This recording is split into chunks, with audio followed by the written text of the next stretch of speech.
नमस्कार दोस्तों, मेरा नाम डॉक्टर सौमिल मंडालिया है और मैं अहमदाबाद गुजरात में एक रीढ़ की हड्डी के और जॉइंट के एक्सपर्ट के तौर पर प्रैक्टिस कर रहा हूँ। दोस्तों, हमारे पास कई मरीज़ आते हैं जिनको कमर का दर्द है या फिर स्लिप डिस्क है और उनको अगर हम ऑपरेशन की सलाह देते हैं तो मरीज़ का या मरीज़ के रिलेटिव का सबसे पहला क्वेश्चन होता है कि सर इसके बाद में कोई रिस्ट्रिक्शन तो नहीं रहेगा, मुझे कोई परहेज़ तो नहीं रखना पड़ेगा, मैं सब कुछ कर पाऊँगा। तो इसी के बारे में इस वीडियो में हम चर्चा करेंगे। सबसे पहले तो आप ये समझिए कि आपको स्लिप डिस्क क्यों हुई है। अगर कहीं पर से भी जैसे L4 L5 के बीच में आपको स्लिप डिस्क हो गई है, गादी खिसक गई है, तो वो क्यों खिसकी है?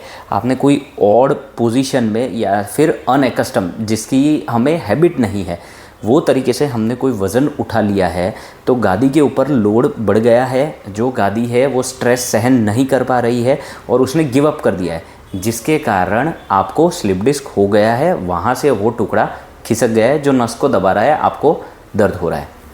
अब इसमें मेनली जो है दो तरह के ऑपरेशन होता है। सबसे पहला तो गादी का टुकड़ा निकाल दिया जाता है। अब अगर आपको ये कमर का जो जॉइंट है, मतलब कि L4 L5 में जॉइंट में कोई दिक्कत नहीं है, कमर दर्द नहीं है, तो सिर्फ गादी का टुकड़ा निकाला जाता है।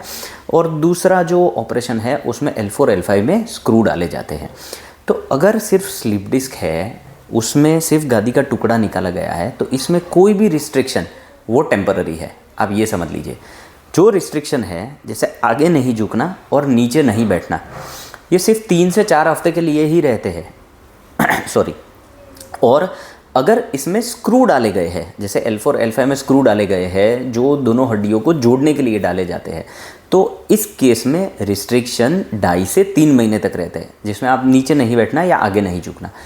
इसके बाद में ये टेम्पररी जो टाइम पीरियड होता है, इसके बाद में कोई रिस्ट्रिक्शन नहीं रहता है। आप कितना भी वज़न उठा सकते हैं, आप नीचे बैठ सकते हैं, आप आगे झुक सकते हैं, आप सब काम कर सकते हैं, इसमें कोई रिस्ट्रिक्शन नहीं रहता है।